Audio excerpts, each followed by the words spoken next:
just a couple of introductory words on myself, and then I'll give the floor to our guests, to Ivailo Kashiev and to Ivailo Kolev. Basically, the Utility Economics and Regulation module is a module which we decided to keep for towards the end of the program, the last but one module, for the sake of all of you, the participants, being able to first capture a good glimpse of the technical and functional areas of the business, like operations, like plants, like energy, like customer service, etc., commercial management. And then we would like to spend a module on getting the picture from regulatory and economic perspective. Yesterday, we opened the description of the program by introducing the financial module, financial and organizational management, as we call it. There will be some small overlaps between these two modules, but the financial module aims to focus on the in-house utility management of finances, while the utility economics and regulation aims to focus on the trendy topic of regulation and policy making, governance in the sector, etc. Ivailo Kashiev is, I have to say, one of the leading experts in the area, in the region, and not only.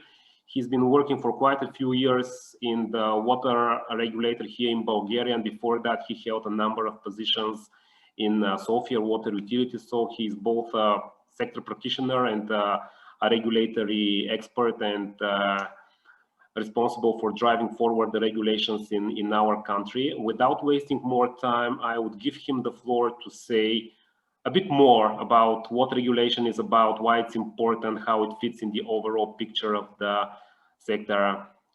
Floor is yours, Ivo. Thank you. Thank you. Hello, everybody. I hope that you hear me well. Okay, great. So generally, the regulation is used to indicate different meanings, but it can be understood as a legal instrument or a form of social control, a mechanism of constitute property rights, or reference to the scope of state authority, which is one definition. But one of the most commonly cited definitions for regulation is sustained and focused control exercised by a public agency over activities that are valued by the community. And so one of the definitions for economic regulation that was provided by the World Bank is the economic regulation is the rules and organizations that set, enforce, and change the allowed tariffs and service standards for a service provider. Ivo, I just want to tell you that if you want to share your screen, please do so. We don't see it. No, Oh, okay, I don't have a screen. So usually the regulator effectiveness depends on the trust of the society and the utilities. Therefore, the regulator should be independent from the government, and the regulator must work in a transparent way with clear official procedures and processes and public involvement. And it is usually accepted that the regulator is independent when it can take actions and report public information without reference of the government. And the tariff decisions are not dependent on the government, and they are not subject to political motives and needs. And budget and human resources of the regulator are also not referred to the government. So in order for the regulator to be effective, it has to be independent from the government. And some years ago, the OECD made a lot of analysis and survey how the regulator should be independent and the areas of independence of the regulators, but this is not a question to discuss now. So what are the main regulatory responsibilities that are usually taken into account? The regulatory framework should stimulate the utilities to improve the quality of the service and to achieve some customer satisfaction. The regulator also need to balance between the interests of the suppliers and the customers of monopoly services, which is the water and sanitation services. So usually the balance means that the regulator is the judge in the relationship between the both sides. The regulator also need to define the standards of the services that are regulated in a measurable terms and to monitor and enforce. And the regulator need to, to monitor the quality of the service, which is usually done by key performance indicators. And these key performance indicators are very important topic because in this way, not only the quality of the service can be quantified, measured, but it can also be benchmarked. So the regulator can, let's say, compare the results of different service providers that are similar in size. And also the quality of the service in a national level can be compared between different countries. But what is more important is that the annual reports of the operators provide trends in these key performance indicators. And these trends can show and can demonstrate how effective would be the service provider in improving the quality of the service. Some of the KPIs need to be increased, like, let's say, coverage of service, like debt collection, while other KPIs need to be decreased. The level need to be decreased, like non-revenue water, electricity consumption, and others. Very important aspect of the regulator is the setting the tariffs, and these tariffs need to cover the adjustable costs, allowable costs for both operation of the assets and the investment costs. And this is a very, very huge topic. We will discuss it when this panel comes to time.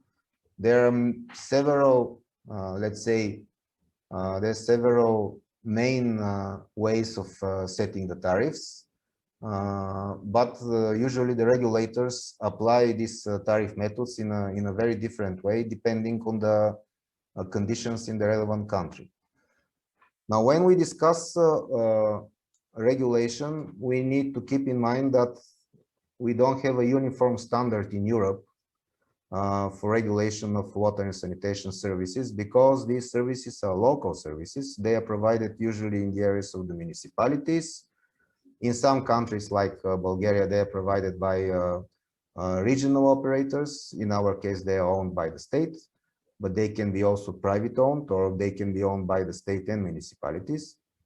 So we don't have a similar uniform model.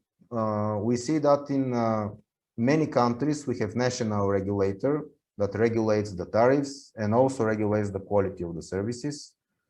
We also have countries where there is no national regulation, so these aspects are regulated by the municipalities for the service providers in their areas. And many countries do not want to have a national regulator, like Germany and Austria, like France, like the Scandinavian countries. In some countries, there is a mixed model where the tariff and quality regulation is done on two levels, by the municipalities and by some regional institutions. And even when we have a national regulator, the scope of the authorities of these regulators are different. We have countries where the regulators they do not approve the tariffs, but they only inspect the tariff suggestion by the operators. And if they say that the calculations are okay, the tariffs are actually approved by the municipalities or by a ministry. We have other countries like Bulgaria, like Italy, where the regulator is the final authority that say these should be the tariffs. So very, very different models of water and sanitation services regulation. Not all regulators are involved in the regulation of the quality of the service. Some regulators play only as pure economic regulators. They don't deal with the service standards. This role is given to other institutions. For example, in Bulgaria, we also regulate the quality of the service, not only the tariffs. Business planning is also not available in all the countries. I believe that in most of the cases, the operators have to prepare some business plan, but it is not formally approved by the regulator or by the municipality. And it is used by the regulator as a backup tool to support the tariff applications by the companies.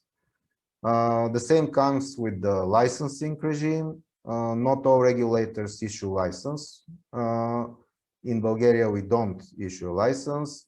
The legal basis for an operator to provide services is a contract with the public owner of the public assets. And because of the very different models in Europe, and because of the lack of such requirements in the European directives, we only have the Water Framework Directive that provides very general and very basic requirements for how the tariffs should be calculated. They should cover all the costs and the polluter pay principles, but we don't have some rules about national regulation. Unlike, let's say, the energy sector and the transportation sector, where, because these sectors are cross-national, there the European legislation provides some rules that all the countries need to follow, especially in the area of regulation of, let's say, electricity and natural gas provision and tariffing and liberalization of the market. So I believe that in this panel, it will be very interesting. It will be very important for you for the panelists to understand the general aspects of the regulation, to understand the general principles of the tariff setting, to understand the general principles of the, let's say, monitoring and assessing the quality of the service through key performance indicators, to understand the requirements that usually a regulator will provide to the companies for the reporting information, for differentiation between regulated and non-regulated activities, and some other aspects. So I believe this is for me from now. If you have any questions, I will be available. Thank you, Ivo. Thank you.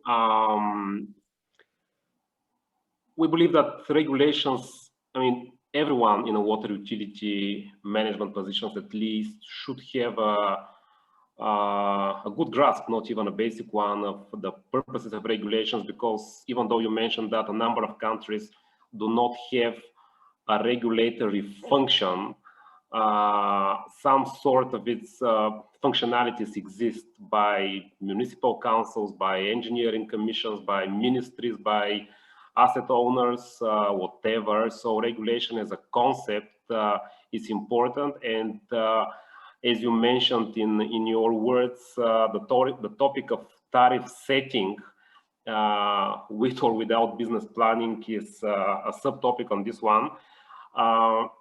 We have decided when putting together this topic to combine it with utility economics. That's why we invited Ivo Kolev, whom many of you, not only the people in the speakers panel, but the attendees know. He's another representative after Chris earlier today from the World Bank, and personally for me, a colleague years ago from Sofia Water. So Ivo knows the water utilities from the inside, but also has the perspective of the biggest financial institution operating in the sector, the World Bank. So we invited him to say a couple of words on the overall topic of utility economics. And frankly speaking, I don't know what you've prepared, Chiva, so I'll just give you the floor to address the people. Thank you. Thank you very much, Rado. As you have indicated, this utility economics is a very broad topic, but I'm sure that it will also give you an opportunity to focus and zoom on specific issues that are going to be relevant for the people that you are training. Hence, what I'm planning to outline today to participants is the following. These days, we hear more and more, mainly from the European Commission, about enabling environment in the water supply and sanitation sector. And I just wanted to give, from my perspective, what I understand of this enabling environment, having worked in European member states, but also in countries outside of the European Union. So for me, this enabling environment, you can call it the economics of the utilities and everything that is surrounding them, is the availability of performance and the availability of some performance and service improvement incentive framework in the sector that really zooms on a couple of issues like required levels of services. It should also allow for cost recovery tariffs, and at the same time, it should encourage utilities to invest and utilize commercial financing. So it is a bit of regulation, as Ivo mentioned before me, but it also covers, what is happening around the utilities and whether this environment is actually conducive to their improved performance and service delivery. So working on those issues and helping a couple of countries to address those issues, in my opinion, these days, two or three topics appear. First, it is the topic of aggregation of utilities. It is not a panacea, but in this part of the world where the utilities started from some level of aggregation, being either regional, national, or whatever utilities, they have been disaggregated, decentralized, or whatever you call it, and they become a very small utilities service provider that are not sustainable. So these days, in more and more countries, we see an attempts to aggregate utilities to benefit from economies of scale, capacity increase, increase of resources, opportunities to deliver big investments, so that at the end of the day, we can achieve some sustainability and improvement of both the infrastructure, but also services. Simple aggregation of utilities, of course, is not going to provide results unless it's coupled with some performance improvement plans, utility turnarounds, and so on and so forth. So this would be one of the topics that you might see going forward.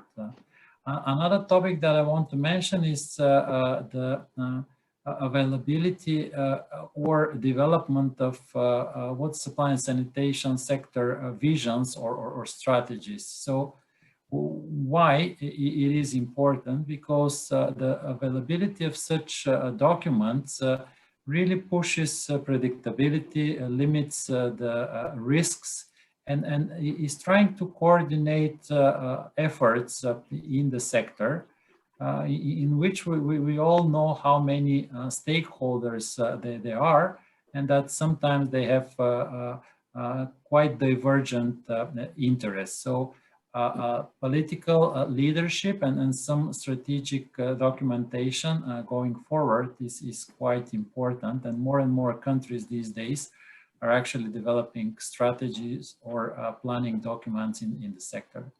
And last but not least, I would like to mention the financing of the sector. What we are seeing, and we will see in the future as well, with increased pressure to improve wastewater services. Recently, the Drinking Water Directive is demanding more. So what we are not seeing in some of the countries that the World Bank is working is proper financing mechanism, financing approach for this sector. And I'm afraid to say that some of the member states really rely that all the investments can be done with grant money, where recently it's more and more obvious that without significant involvement of the national budget and of course local authorities, it would be not possible for utilities to embark and deliver these significant investments purely on their own. So I think that you have a lot of opportunities, Rado, to embark on some of the issues that you feel are quite relevant for participants in this topic. And based on the current developments, really propose what is going to be interesting and what in the future might be quite important for the day-to-day work of these managers that you are training. I'll stop here. Thank you. Thank you very much. Thank you very much, Ivo, both of you actually. I mean, this is one of the modules which is under preparation. I mean, as many of the participants know, some of the modules we are absolutely ready with based on technical programs developed under the Danube Water program. For other modules, we are still working on, and this one is an example of something which is relatively new. So we will be relying a lot not only on core module trainers, but on people like you, Ivo, Kolev, to introduce use cases, perspectives of different stakeholders, because I think it will be very important to make this differentiation between policy making, regulation, governance of water utilities, and even if some of these topics are rather vague or not structured in certain countries, they have their importance, and in this module we will try to build that knowledge and understanding. So again, thanks to both Ivailos. I have the pleasure of knowing them for many years, and glad that they took part now and future in the development of the module.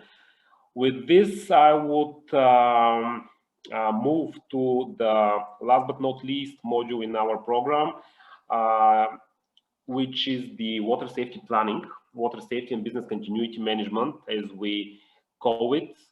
Ivo Koshia, if you can switch off your camera if you want. And I would invite here Christian Ploberger and Jiri Paul to join us to switch on their cameras. This module comes as our last module, which means that in the first rollout of the program, we will deliver it towards the end of next year. This is a module which has a good history under the Danube Water program.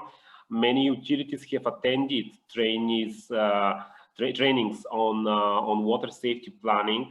I also think that it makes a lot of sense that this module comes toward the end of the program, because all the functional and technical knowledge that hopefully the participants will have gained before that will be useful in thinking about business continuity, planning, risk mitigation, avoiding crises or resolving them if and when they occur, etc.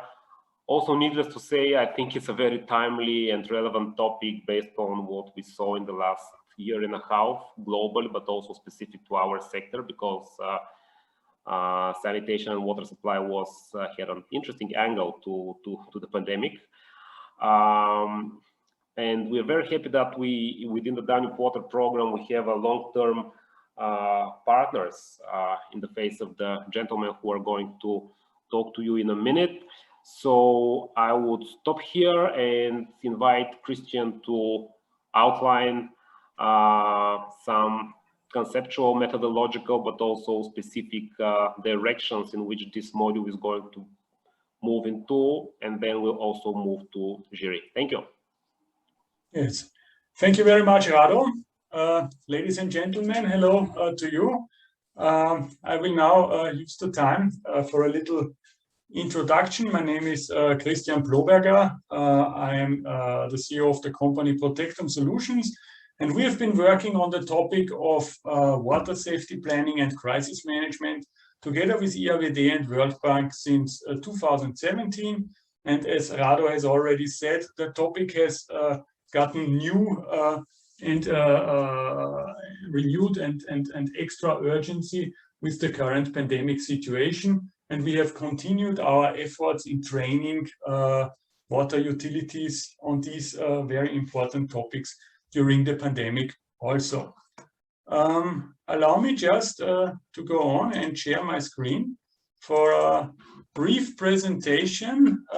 There is more in it than I can present in the time given, so I will limit it to a few keywords which I can give.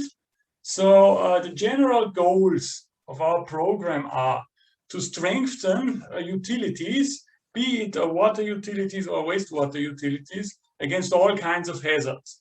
The ones which are known and the ones we don't know yet also. And we want a methodology to manage these hazards and risks before they appear and when they materialize. And of course, we want to comply with European Union and international standards on these matters, which we do, and we have a longest experience of doing that. Going forward, very briefly, that would be the business continuity cycle. And you begin to the left in the green area when nothing has happened. And this is when you have time to assess your risks, to do your risk management, to do your water safety plan. Then the incidents and emergencies and crises, hopefully not a crisis, but from time to time it is a crisis, come. And this is where our operational part starts, the crisis management, about which I will tell more. And after that comes the recovery phase.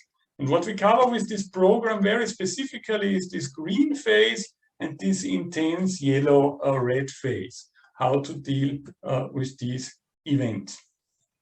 Going forward, the program has two main pillars. Pillar one is water safety planning. This is original WHO water safety planning. And it is about, very briefly, identifying risks, assessing risks, monitoring and improving risks, operating specific technical or organizational barriers against possible risks materializing. This is water safety planning specific. And get this continuous improvement process about it, for which we also have some very interesting perks about which you will learn more in the program itself. Now, the blue part that we have before was the preparatory part, and we try to improve on our stance toward the risks. So we have lower exposure, lower vulnerability, but what if it happens? We now want to imply in the situation, we want to have the positions and the responsibilities already predefined beforehand, like an emergency service provider. And we want to act like an emergency service provider on a similar time scale when the crisis arrives. Now, if you have the pandemic, obviously you have a much longer time scale. But if you have flood, power outage, fires, explosions, water spills, whatever, timescales can be much shorter. So your organization and you specifically will be trained in operating in this way to best handle situations as such. The benefits are a faster ability to act for the whole organization, more information and clarity in the situation. Clarity is very important when you know little. And documentation in a state-of-the-art process in case 3 weeks later everyone knows everything better. You have your documentation ready. Okay, I will go over this.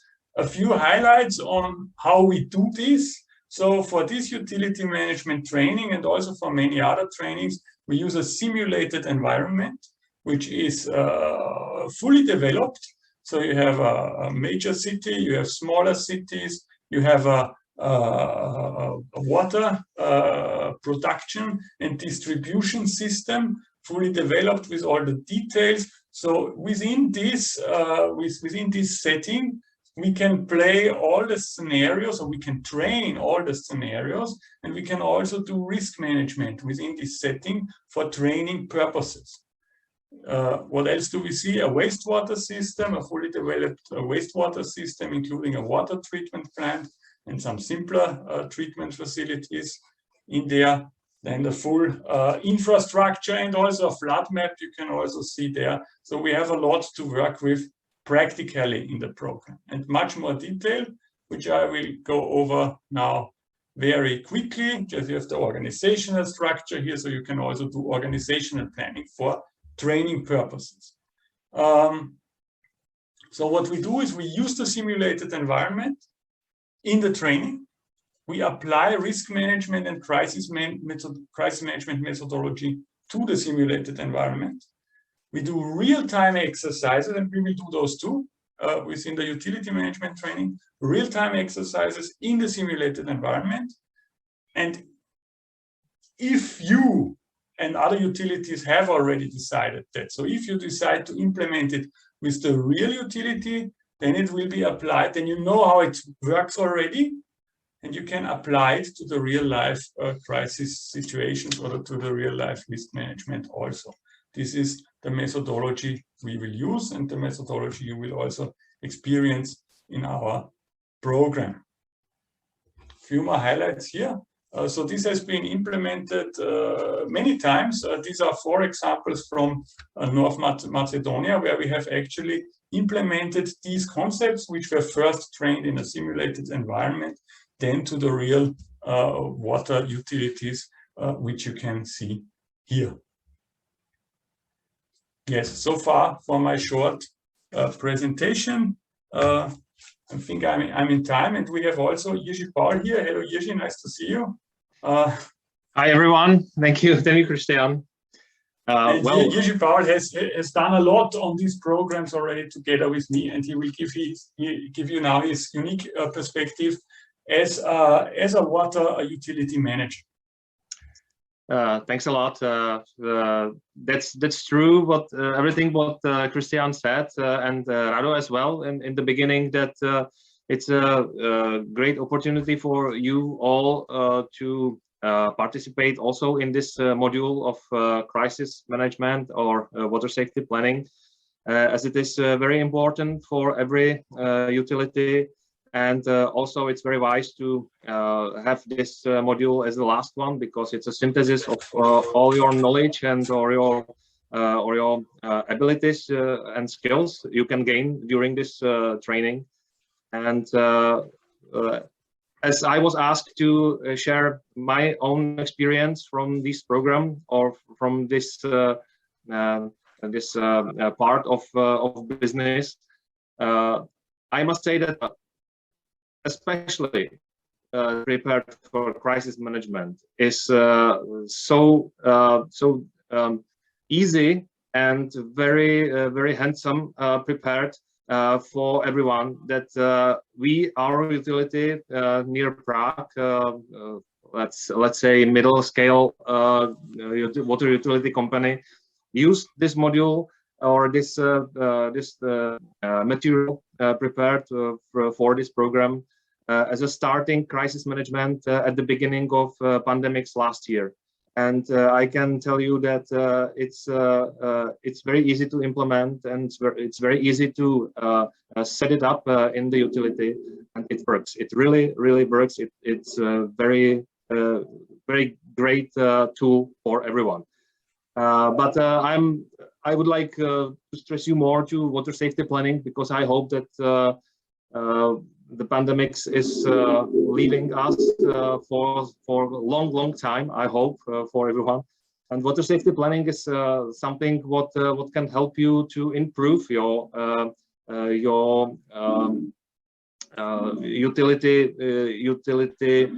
of running or daily business, and also everything what you need to implement and be prepared for the future of your utility or business or infrastructure. It doesn't matter whether you are the operator or water infrastructure owner, because in both cases water safety planning is a very important tool, not only as a duty from the legislation, EU legislation, but also it brings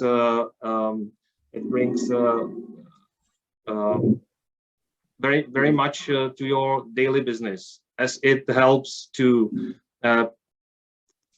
prevent from operational blindness. If you are manager of utility of some part of infrastructure and you go there every day, some things are normal to you.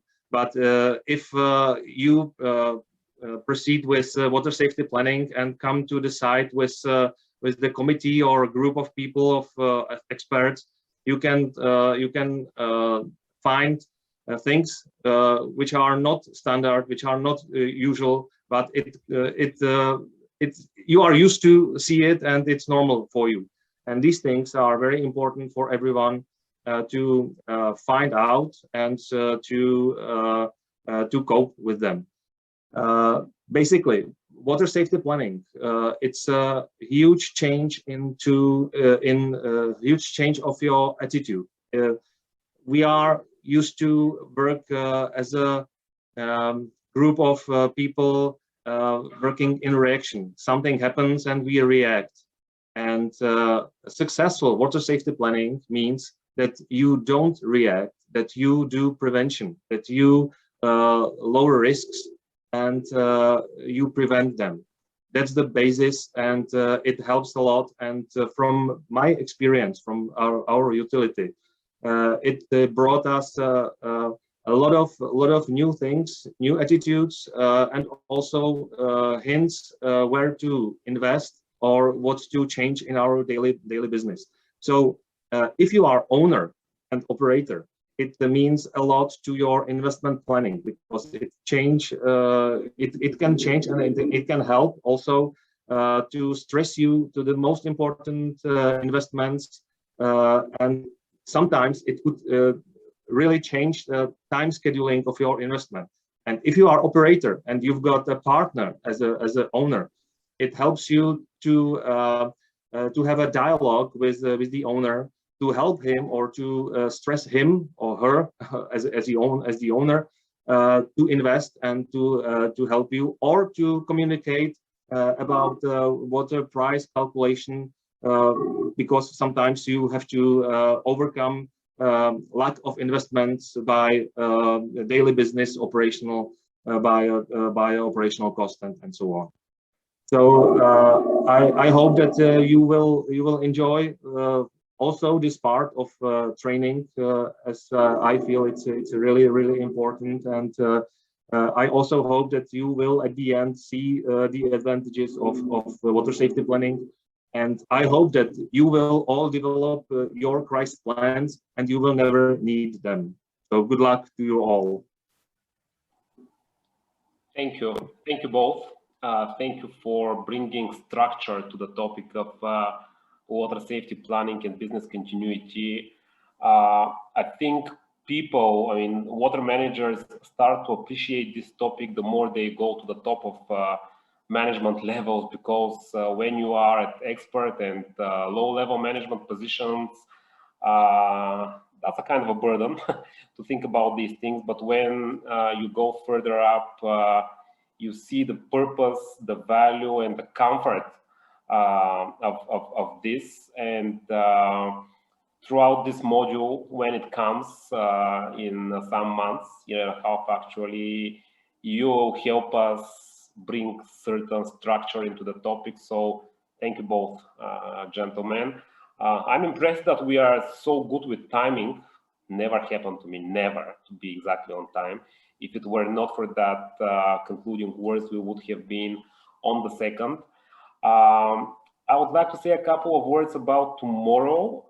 Before that, I would say that to all the participants, this is something that Kati Schilling will be speaking about tomorrow, but we have this mini website of the utility management training where we have, actually I can very briefly share my screen to show you that all the dates, even if they are kind of indicative,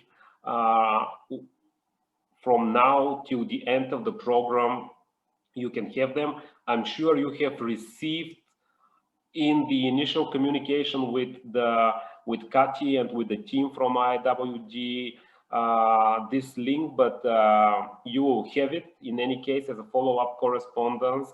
And that's why I didn't ask the trainers, and I didn't myself took time to focus that much on the logistics. As I said, tomorrow, Kati has her 10 minutes at the end of the session to tell you more about the information platforms, logistics, timing, etc. I mean, we covered all 8 modules. Yesterday, in the beginning of our afternoon, thank you, Kati, thank you for putting this in the chat. Yesterday, we had some good introductory words from the key partners from Sofia University, from the 2 strategic utilities that are partnering with us, from IWD, from World Bank, from the corporate partners. Then we had 20-25 minutes from each module, trainers, practitioners, partners, whatever we call these guys and girls who are helping us develop the program. I hope that in their different styles and level of details, they gave you a glimpse of what is going to be all about. I also hope that this is giving you a picture of what we call the community of practice, this group of practitioners, trainers, you, the participants, and as we said a number of times throughout these 2 days, this is about a dialogue, so we will be actively exploring opportunities to present further cases in the program. So even if we have not asked you to do so far in preparing the modules, I will be communicating with many of you, particularly ones that I know have good practices, and asking you to share these throughout the program. But the time will come for that. Just a couple of words for tomorrow.